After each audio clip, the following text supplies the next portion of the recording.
하나님께서 2014년 첫 주일 예배를 함께 드릴 수 있도록 은혜 베풀어 주시고 사랑해 주신 것에 대해서 진심으로 감사를 드립니다. 마음과 뜻과 정성을 다해서 하나님을 사랑하고 이웃을 사랑할 수 있는 한 해가 되기를 주의 이름으로 축원합니다. 사람이 살면서 먹는다고 하는 것, 또 마실 수 있다고 하는 것, 또 이렇게 늘 새 옷으로 갈아입을 수 있다고 하는 것만큼 기쁜 것도 없습니다. 우리가 인생을 살면서 먹는 것이 없다고 생각하면 얼마나 삭막할까. 그리고 마실 수 있는 것, 입을 수 있는 것이 없다면 얼마나 인생이 지루하고 힘들고 고달프고 어렵겠어요. 사실 나이를 한 살 더 먹는 것도 굉장히 감사한 일이고 기쁜 일이에요. 그래서 나이를 먹는다 그러죠. 사실 나이를 한 살 더 먹는 거 하나님이 먹게 해야 먹니까.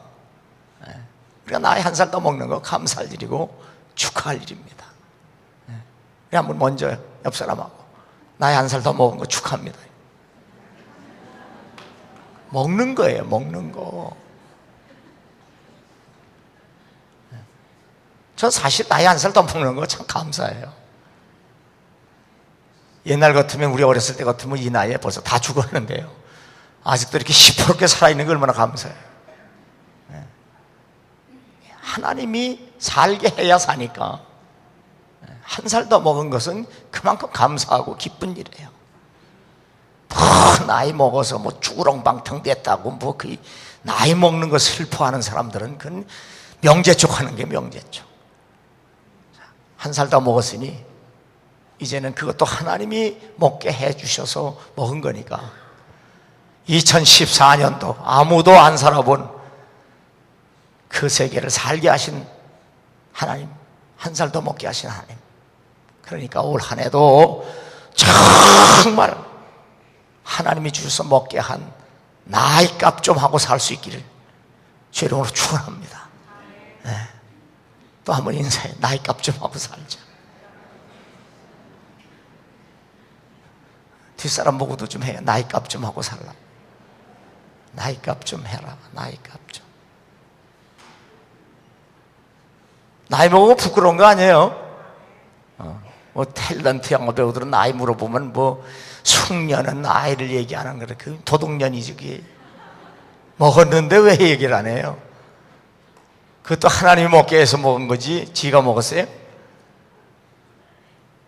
You are fool, 이 밥통아. 내가 오늘 밤에 내 생명 걷어가면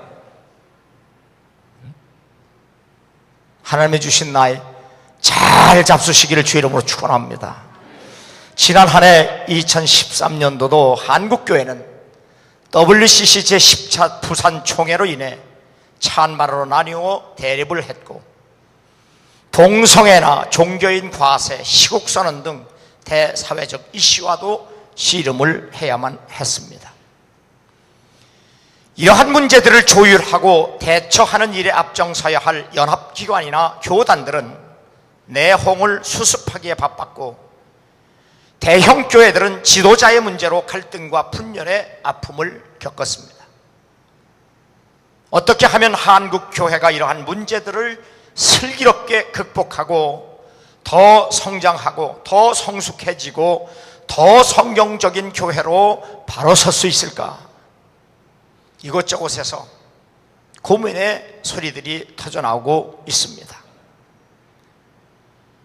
총신대학교 총장을 역임했고 한국 칼빈주의 연구원장인 정성구 박사는 크리스천 투데이 신문과의 대담에서 이러한 해법을 제시합니다. 우리 기독교인이라면 언제나 삶을 비워야 하는데 너무 채우려고만 한다. 그래서 세속화됐고 타락했다고 했습니다. 존 칼빈도 목사를 망하게 하는 것은 욕심이다. 그런데 현대교회의 목사들이 너무 욕심이 많다. 그렇게 지적을 했습니다. 그리스도인의 삶, 그것도 지도자들의 삶이 변화를 받아야 한다, 그렇게 지적을 했습니다. 하나님께서 세우신 교회도 성경 말씀이 아닌 심리학이 강의되고 있다. 90% 이상이 긍정적인 메시지만을 전하고 대형 교회일수록 더 그렇다, 그렇게 진단을 내립니다. 강단에서 죄의 문제가 진지하게 선포되어야 한다. 왜냐하면 인간은 스스로 구원받을 수도 없고 구원될 수도 없기 때문이다. 하나님의 은혜로만 가능한데 왜 강단에서 죄의 문제가 선포되지 아니하고 날마다 사람들이 원하는 이야기만 할 거냐라고 경고합니다. 한국 교회의 위기는 이렇게 강단의 위기 그리고 설교의 위기에서 비롯됐다고 지적을 했습니다. 예장 통합총회 신년 하례회 및 나라와 민족을 위한 금식 기도회에서 이민식 원로 목사는 마태복음 27장 33절과 36절을 본문으로 십자가의 복음이라는 제목의 설교에서 현대인은 몽롱함과 마취 상태로 감정과 쾌락에 사로잡혀 욕심과 본능을 따라 산다. 이러한 쓸개탄 포도주에 취해 자신과 가정과 사회가 송두리째 썩어가고 세상은 온통 피투성이가 되어가고 있다.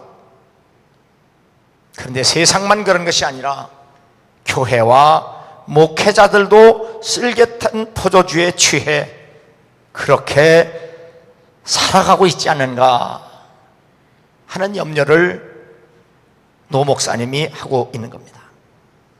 그래서 목회도 자신의 욕심을 채우려고 목회하지 말고, 그렇게 되면 목회가 아니라 영업이 된다. 그러므로 소명의식과 사명감으로 무장할 때 참 목회가 되고 참 목사가 될 수 있다라고 설교했습니다. 한국교회가 총체적인 위기에 부닥쳤다는 사실에 이의를 달 사람은 한 사람도 없습니다. 그렇다면 남의 죄, 남의 교회, 다른 사람의 죄와 허물을 지적하기보다 나부터, 그리고 우리 교회부터 이 위기를 탈출해야 되고 넘어서야 되고 그리고 고쳐져야 하고 변화를 받아야 될 줄로 믿습니다. 첫 번째로 사도행전 2장 43절에 있는 말씀대로 사람마다 두려워하는데 사도들로 인하여 기사와 표적이 많이 나타났다는 말씀입니다. 사람마다 두려워했다. 처음 교회는 하나님을 두려워했습니다. 초대교회는 왜 하나님을 두려워했을까? 거룩하신 하나님 앞에 자신들이 죄인이라는 사실을 깨달았기 때문입니다. 현대교회의 약점은 하나님을 두려워하지 않습니다. 왜냐하면 강단에서 죄가 선포되지 않기 때문입니다. 내가 내 친구 너에게 말하노니 몸을 죽이고 그 후에는 능히 더 못하는 자들을 두려워하지 말라. 마땅히 두려워할 자를 내가 너에게 보이리니 곧 죽인 후에 또한 지옥에 던져넣는 권세 있는 그들을 두려워하라. 내가 참으로 너에게 이르노니 그를 두려워하라. 예수님이 사랑하는 12 제자에게 친히 말씀한 말씀입니다. 하나님을 두려워하라. 사람은 두려워할 대상이 되지 않는다. 하나님만을 두려워하라고 예수님이 제자들에게 누누이 말씀하신 겁니다. 하나님은 거룩하시기 때문에 죄는 반드시 심판하셔서 예수님 말씀대로 지옥을 보낸다는 사실 때문에 하나님은 두려운 존재임에 틀림이 없습니다. 너희가 십자가에 못 박은 이 예수를 하나님이 주와 그리스도가 되게 하셨느니라. 사도들은 이스라엘 백성들에게 죄에 대하여 분명하게 알려주었습니다. 우리를 죄에서 구원하시러 오신 예수 그리스도를 십자가에 못 박아 죽게 한 것은 로마의 본디오 빌라도도 아니고 유다의 헤롯 왕도 아니고 바로 너와 내가 죽였다고 사도들은 설교를 했습니다.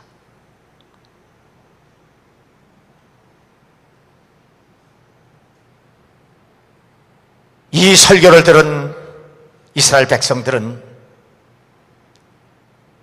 우리가 어찌하면 좋겠냐? 사도들의 설교에 자기들의 죄가 드러나고 알게 되고 깨닫게 되니까 두려움에 떨게 됩니다. 죄의 두려움 없이는 결코 회개가 있을 수 없습니다. 왜 현대교인들이 회개하지 않는가? 죄가 지적이 되지 아니하고 죄가 지적이 되지 아니하니까 아무리 회개하라고 해도 회개가 되지 않습니다. 처음 교회 나와봐도 맨날 복 받는다, 잘 된다, 병 낫는다, 뭐 성공한다, 출세한다 이따위 소리만 듣고 나니까 그리고 회개하라고 하니 뭘 회개해요?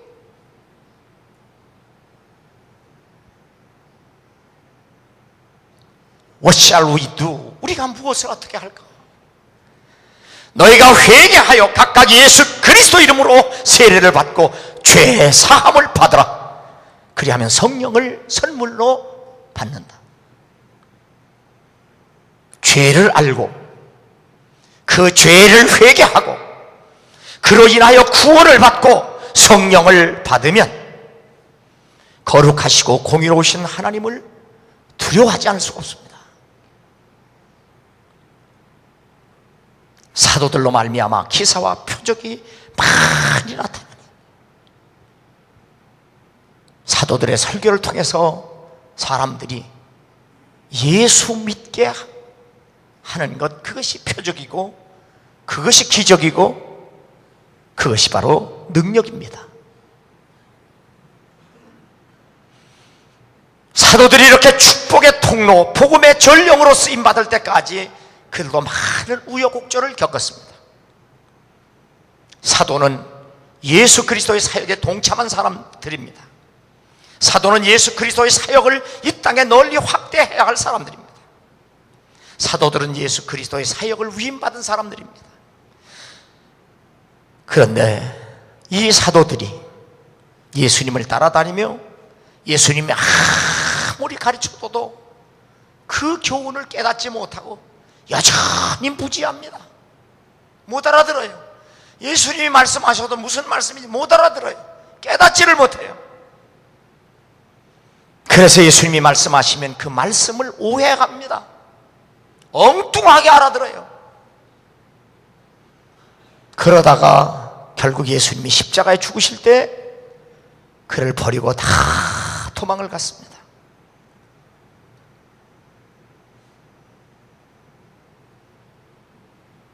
그러다 보니까 예수님을 따라다닐 때도 그 주님이 원하시는 뜻대로 따라갔다는 것이 아니라 그 12명밖에 안 되는 제자들도 그 12명 중에 서로 우두머리 되려고 싸움질만 합니다. 할 일 제쳐놓고 예수님 좌우편에서 실세 노릇하려고만 혈안이 됩니다. 기득권을 주장하며 편을 가르기에 혈안이었습니다. 그랬던 그들이 십자가에서 죽으시고 부활하신 예수 그리스도를 다시 만나고 승천하실 때 약속하신 대로 성령의 권능을 받고 나니까 바로 예수만이 그리스도라는 믿음의 확신이 생기게 됩니다. 그리고 사도들은 거침없이 이스라엘 백성들의 죄를 드러내고 그리고 은혜의 복음만을 선포했습니다. 너희가 이 패역한 세대에서 구원을 받아라. 그 말을 받은 사람들은 세례를 받으며 이날에 신도의 수가 3천이나 더하더라. 이것이 처음 교회입니다. 죄를 지적하고 은혜의 복음을 선포하고 그것을 받아들이고 회개하고 그래서 구원받은 사람들이 모인 공동체가 처음 교회입니다.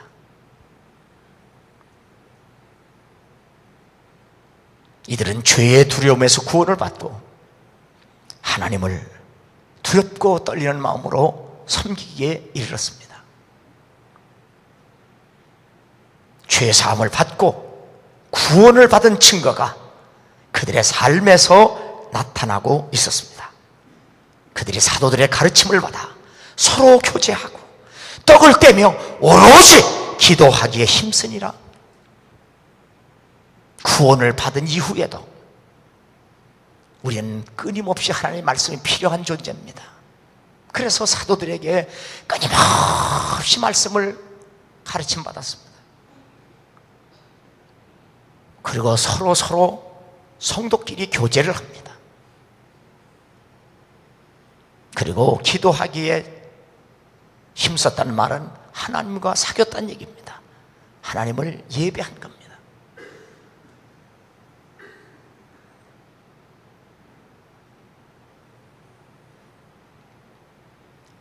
하나님 두려움함이 없으면 회개도 없고 믿음도 없고 그리고 구원도 없고 변화도 없습니다. 처음 교회처럼 하나님을 두려워할 수 있는 그런 영성을 회복할 수 있는 여러분 되기를 주의 이름으로 축원합니다. 두 번째, 하나님을 가까이 합니다. 45절과 46절은 날마다 마음을 같이하여 성전에 모이기를 힘쓰고 집에서 떡을 떼며 기쁨과 순전한 마음으로 음식을 먹었다고 했습니다. 여기 주목되는 말씀은 날마다, everyday, 날마다입니다. 하나님께서 모든 만물이 하루 단위로 살게 하신 것 참 신비입니다.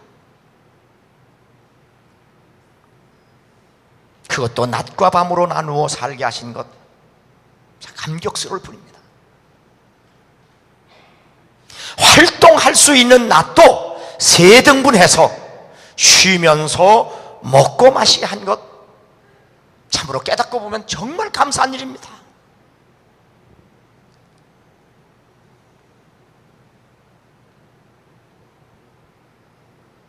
밤 비치 아틀랜틱 대학의 철학 교수 폴 코페는 인간을 이렇게 정의합니다. 변기통의 물을 마시며 야, 이 물맛 좋다.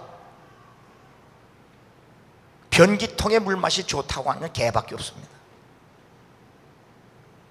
그런데 이 변기통의 물을 마시고 이보다 더 좋은 물이 없다고 하는 개와 같다. 참 기분 나쁘죠. 미국의 철학과 교수가 바로 인간을 그렇게 정의했습니다. 어느 신학자는 탐욕에 찌든 인간에게 밤이 없었다면 일만 하다가 며칠 살지 못하고 죽었을 거다. 하나님이 껌껌한 밤을 만드니까 일할 수 없어서 잠자고 쉬고 그러니까 살지. 탐욕에 찌든 인간이 날마다 저 좋아하는 일, 지가 원하는 일, 돈 버는 일, 이런 일에 밤이 없다면 얼마나 살겠냐 이 말이에요. 그렇게 살다. 하나님 밤 준 게 얼마나 감사하냐 이 말. 응? 아멘 하는 거 보니까 밤을 굉장히 싫어하는 것 같아요.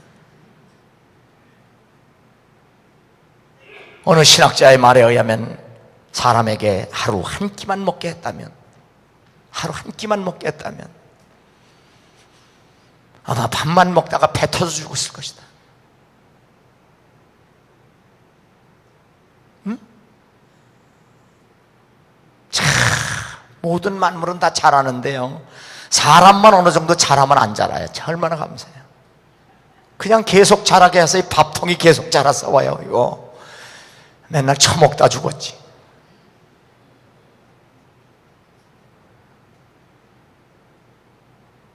우리 옆 사람하고 인사해. 밥통 작은 것도 감사하다. 아니, 이건 내가 한 얘기가 아니고 어느 신학자가 그렇게 얘기한 걸 내가 옮겨 쓴 거예요. 일주일 단위로 살게 하시고 1년 단위로 살게 하신 것도 생각해 보면 참 감사해요. 그 1년도 봄, 여름, 가을, 겨울로 나누고 살게 하신 것 정말 감사해요.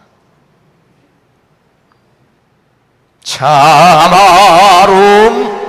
아름다워라 주님의 세계는 저 솔로몬의 옷보다 더 고운 백합화 주 찬송하는 듯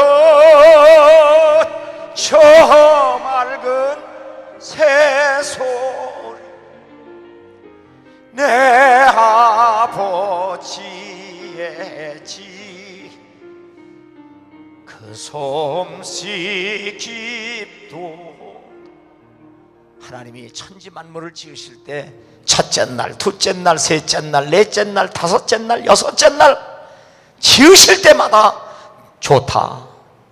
was good. 좋다. 맨 마지막에 사람이 살 수 있도록 다 지으시고 사람을 지으신 다음에 was very good 그랬어요. 참 좋다. 우리가 나이값을 하고 철들면요, 이 온 세계는 하나님이 인간이 살 수 있도록 지으셨다는 걸 깨닫게 됩니다.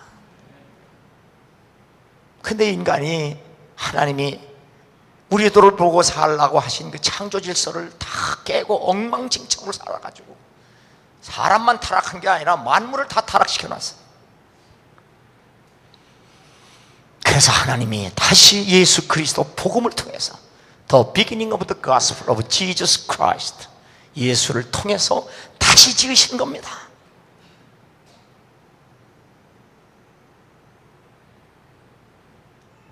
주 하나님 지으신 모든 세계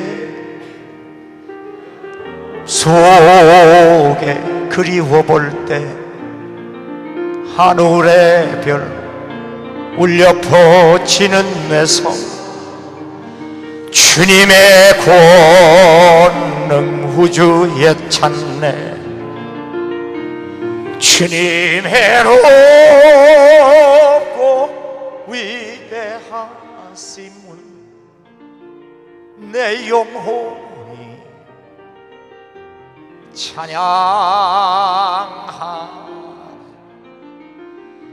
주님의 높고 위대하심을 내 영혼이 찬양하네. 주 하나님 독생자 아낌없이 우리를 위해 보내주셨네. 십자가에 피 흘려 죽으신 주 내 모든 죄를 대속하셨네. 주님의 높고 위대하심은 내 영혼이 찬양하네. 주님의 높고 위대하심은 내 영혼이 찬양하네. 여러분, 예술가들의 노래와 우리 그리스도인의 찬송이 다른 이유는요, 예술가들은 자연을 노래하는 게 자연. 자연도 하나님이 지으셨어요. 그러나 찬송은 자연을 노래하는 게 아니에요. 복음의 세계를 노래하는 게 복음의 세계. 이게 달라요, 근본적으로. 뭐 숲속, 뭐 지저귀는 새 이런 거 얘기하니까 이 하나님이 처음에 만든 그 세계를 말하는 건 아니에요. 예수 그리스도 안에서 뉴 비기닝, 복음 안에서 오브 가스플, 다시 세워진 그 세계를 우리가 믿음 안에서 부르는 거예요. 그러니까 찬송은 믿음이 없으면 찬송이 안 돼요. 복음 안에서 구원받지 못하면 찬송이 안 돼요.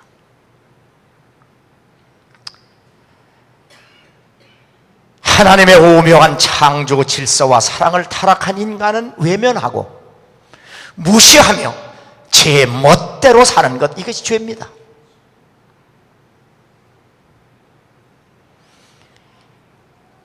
칼 아들만 목사는 Ghost at War라고 하는 거짓 신들의 전쟁이라고 하는 책에서 지금의 미국을 이렇게 진단합니다. 1950년대만 해도 미국을 Greatest Generation, 가장 위대한 세대로 불렀다. 지금의 조부모 세대나 증조부 세대는 일평생 한 직장에서 일했고 한 집에서 살았고 한 교회를 섬겼다.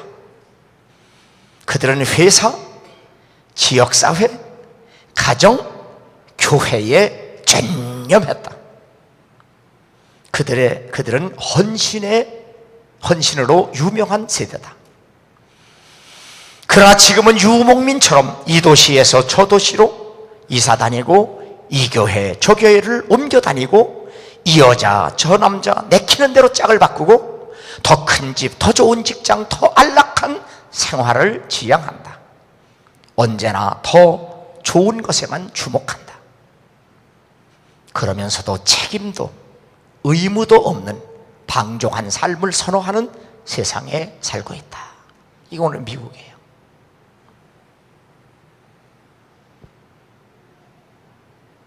요즘 우리나라 유행처럼 그렇게 사는데 정말 안녕하십니까? 안녕하지 못해요. 미국의 주마다 이제는 대마초 마음대로 펴라 법적으로 허용했어요. 개판된 겁니다, 한마디로.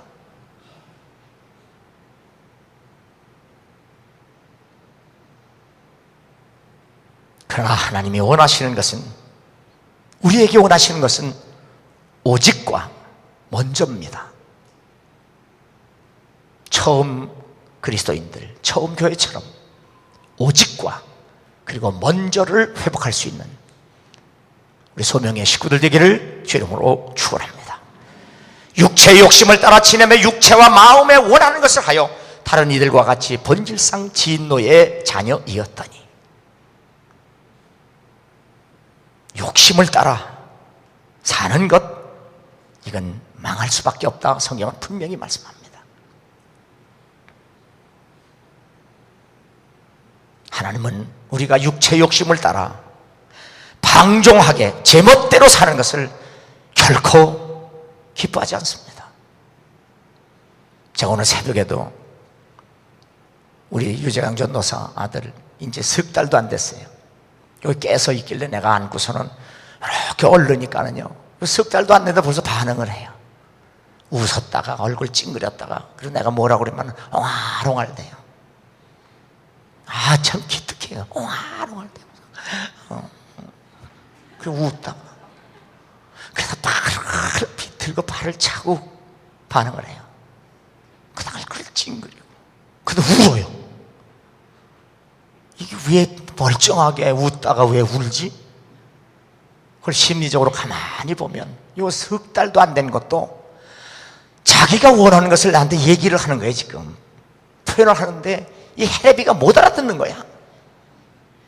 우는 거예요. 그러니까 인간은요, 어려서부터 생각하는 것이 자기위주예요.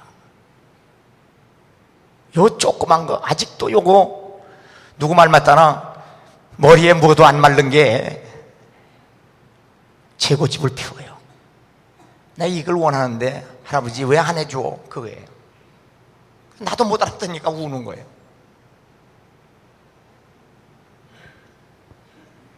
그래서 종교 심리학적으로 보면 어릴 때부터 고집을 꺾지 못하면 신앙생활 못해요. 현대인들이 어려서부터 애들 고집을 못 꺾고 노니까 이 애들이 개판으로 사는 겁니다.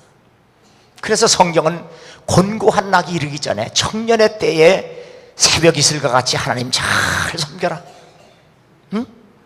이렇게 목회를 하다 보면요, 어려서부터 그래도 신앙생활을 하는 사람이 찔뻑대도 신앙생활 끝까지 잘하지요. 이 중간에 아주 늙어서 예수 믿는 사람 보면 참 지긋지긋하게 믿음이 안 들어가요. 아주 고집이 딱 셋업이 돼가지고 더 이상 거기서 어떻게 대화를 하는 거예요.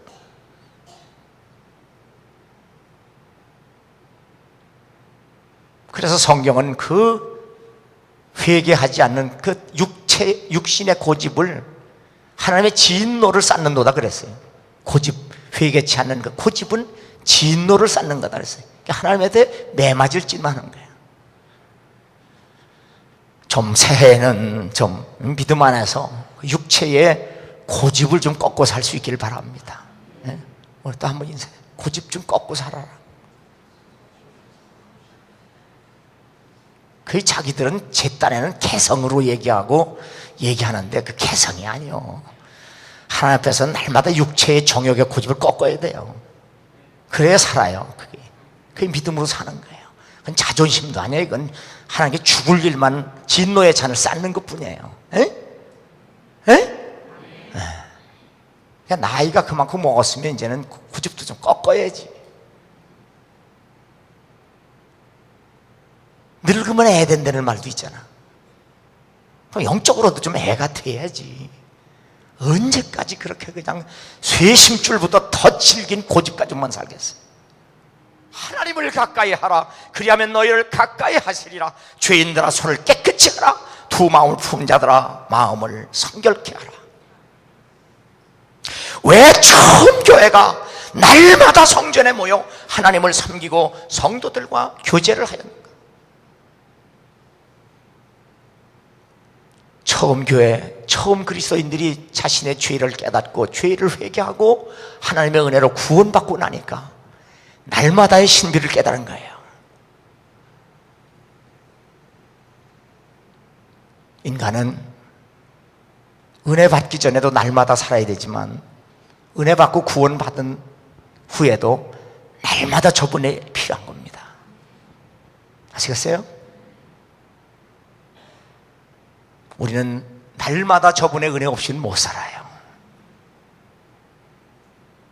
그래서 정신을 차리고 나니까 날마다 주 앞에 나가서 바로 주님과의 사귐을 통해서 그 보좌에서 흘러나오는 생수와 떡을 먹고 마시는 겁니다.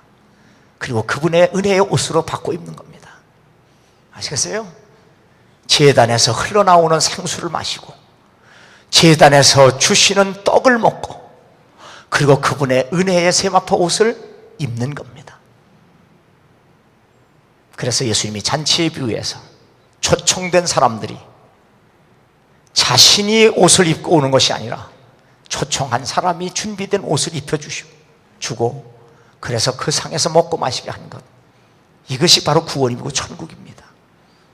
우리 하나님의 은혜 없이는 천국 못 갑니다.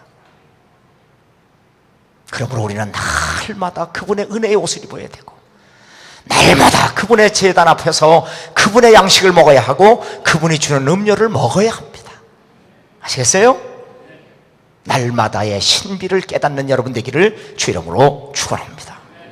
그래야 하나님과 우리 사이 그리고 성도와 성도 사이가 멀어지지 않고 날마다 가까워집니다. 날마다 하나님을 가까이 하는 여러분 되기를 주 이름으로 축원합니다. 세 번째, 하나님을 사랑해야 합니다. 47절은 하나님을 찬미하며 또 온 백성에게 칭송을 받으니 주께서 구원받는 사람을 날마다 더하게 하시니라. 하나님을 찬미했다. 예배입니다. 하나님께 오로지 기도했다. 예배입니다. 교회는 하나님을 예배하기 위해 존재합니다. 그리고 그 하나님은 함께 하는 사람들의 예배를 기뻐합니다.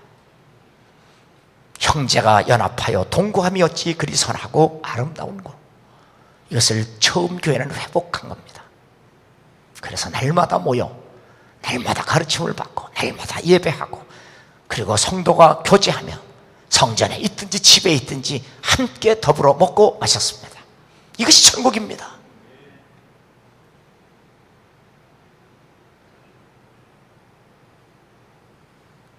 우리 가정이 미국 가정보다 그래도 덜 깨지는 거는요, 전부 우리 마누라도 공동해요. 우리 집 된장찌개도 우리 거, 다 우리 안에 같이 그냥 숟갈 같이 흔들어 먹고 빨아먹고 그러잖아. 미국이 왜 가정이 저렇게 깨지고 개판이 됐느냐? 제각기 햄버거 물고 나가요. 각자. 그리고 먹는 무기도 칼하고 삼지창이야. 죽여버리겠다 이거야. 나보다 더 먹으면.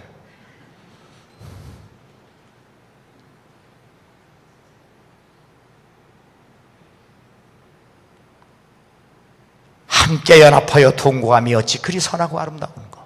함께 예배하고 함께 배우고 함께 먹고 함께 마시고 함께 사는 것. 이게 천국입니다. 그래서 우리 주님이 가르친 기도도 우리 기도하지 우리 기도지 내 기도가 아니에요. 이렇게 교회가 이미 이루어진 천국이어야 합니다. 이게 처음 교회입니다. 이미 이루어진 천국 곧 교회를 통하여 세상을 복음화하기도 전에 오히려 세상으로부터 세속화 당한 교회, 이게 현대교회인데 그 누구도 부인할 길이 없습니다.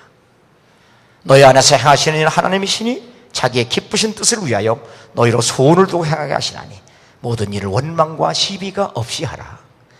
이는 너희로 흠이 없고 순전하여 어그러지고 거스리는 세대 가운데서 하나님의 흠없는 자녀로 세상에서 그들 가운데 빛들로 나타내며. 하나님께서 교회를 통하여 하나님의 뜻을 펼치기를 원하십니다.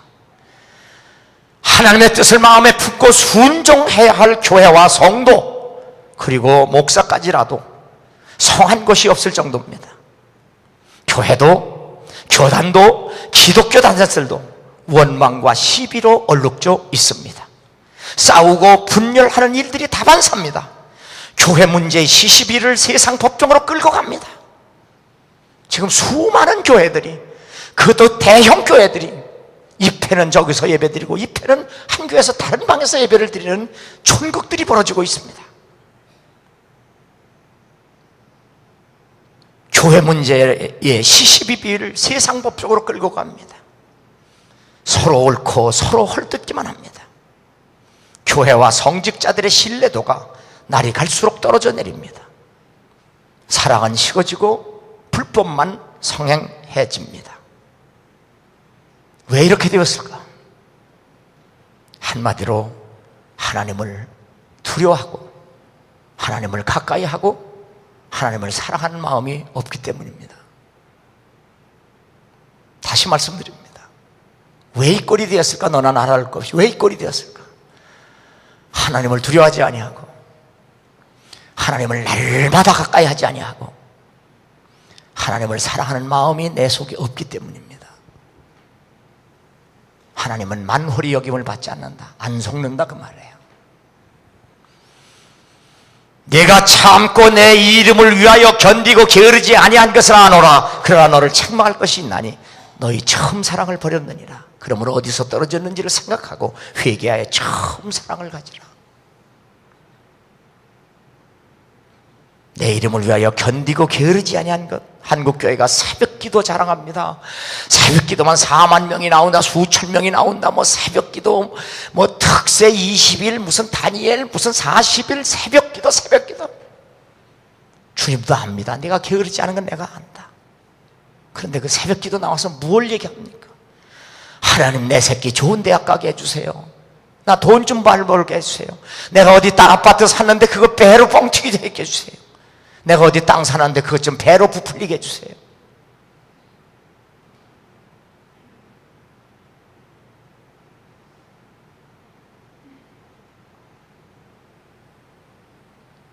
너를 책망할 것이 있나니 너희 처음 사랑을 버렸느니라.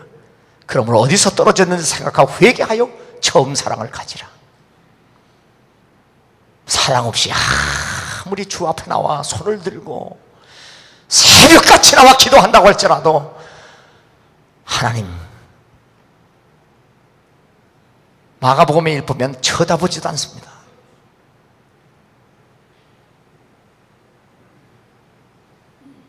누구를 탓하기 전에 나부터, 그리고 우리 교회부터 내 안에 하나님 사랑이 있는지를 살펴보는 여러분 되기를 주 이름으로 축원합니다. 예수께서 이르시되 내 마음을 다하고 목숨을 다하고 뜻을 다하여 주 너의 하나님을 사랑하라 하셨으니 이것이 크고 첫째 되는 계명이라. 마음과 목숨 그리고 뜻을 다한 하나님의 사랑, 이것이 예배입니다. 이 예배의 감격과 사랑이 내 안에 강물같이 넘치고 있는지, 마음과 목숨을 다한, 그 뜻을 다한 하나님 사랑, 이 몸짓 발짓이 예배예요. 이게 겨우 하지 못해서, 그것도 일주일에 한 번 달랑 11시 예배도 그것도 5분 10분 늦어서, 꼬다는 보리자루처럼 앉았다가 간다고 해서 예배가 되질 않아요. 하나님 기뻐하지도 않아요. 하나님은 말라기 선지자를 통해서 누가 성전문 좀 닫아다오, 나 저런 모습 보기 싫다, 나 정말 보기 싫다, 누가 제발 성전문 좀 닫아다오.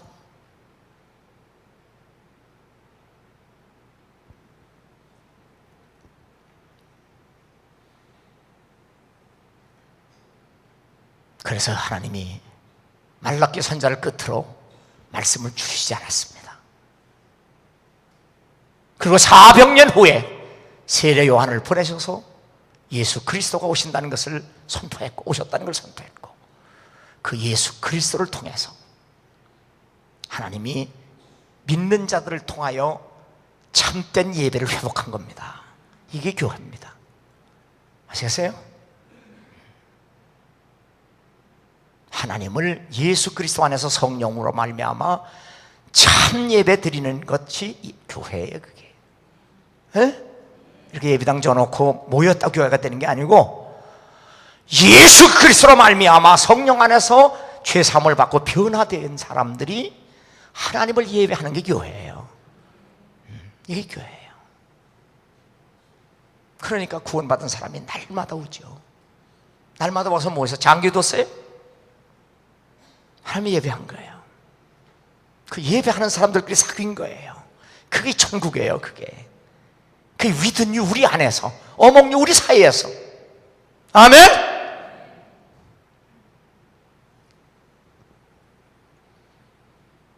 그래서 요한계시록에 구원받은 14만 4천과 능히 셀 수 없는 큰 모델들이, 어떻게 저들이 예수 믿는 믿음을 저렇게 깨끗이 지키고 저렇게 구원을 받았느냐.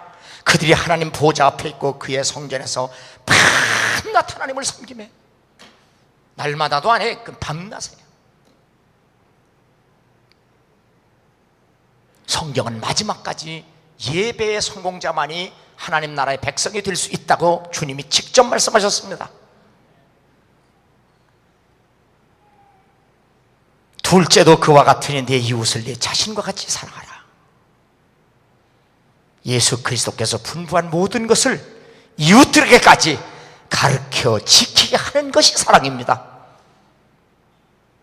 더 쉽게 이야기하면 예수 믿게 해주는 것이 사랑 중에 사랑입니다. 내가 아무리 다른 사람에게 사랑을 베풀어도 예수 믿게 못하면 아무 소용이 없어요. 내 몸을 불태워준 자가 할지라도 사랑이 없으면 아무 소용이 없다. 그 얘기예요. 최고의 사랑은 예수 믿게 하는 겁니다. 오래전에 미국의 던 리차드슨 선교사 부부는 인도네시아 자바섬에서 사역을 했습니다.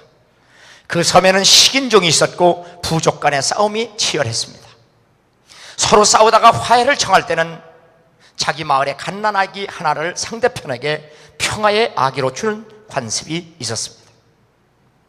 돈 리차드슨 선교사가 이 섬에 도착한 지 2년째 되는 해 부족 간에 큰 싸움이 있었고 오랫동안 화해의 기운이 좀처럼 보이지 않았습니다.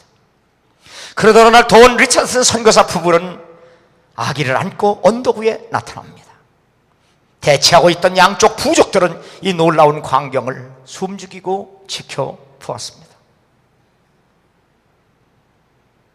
선교사 부부는 한 살 난 자신의 아들을 평화의 아기로 언덕 위에 내어놓았습니다.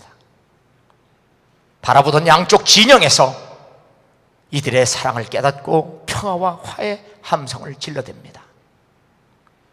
백인 부부의 진정한 사랑을 그 식인종들이 깨닫게 된 겁니다. 전도의 문이 굳게 닫혔던 인도네시아 자바족에게 이렇게 복음이 들어가게 됐습니다. 처음 교회처럼 하나님을 두려워하는 가운데 날마다 하나님께 가까이 해서 하나님 사랑과 이웃 사랑을 실천하고 그리고 회복할 수 있는 2014년도가 되기를 주 이름으로 축원합니다. 남 탓하지 말고 핑계대지 말고 나부터, 우리 교회부터 하나님 두려워하고 하나님 가까이 하고 하나님 사랑하는 그런 영성을, 그런 은혜를 회복하는 여러분 되기를 주 이름으로 축원합니다.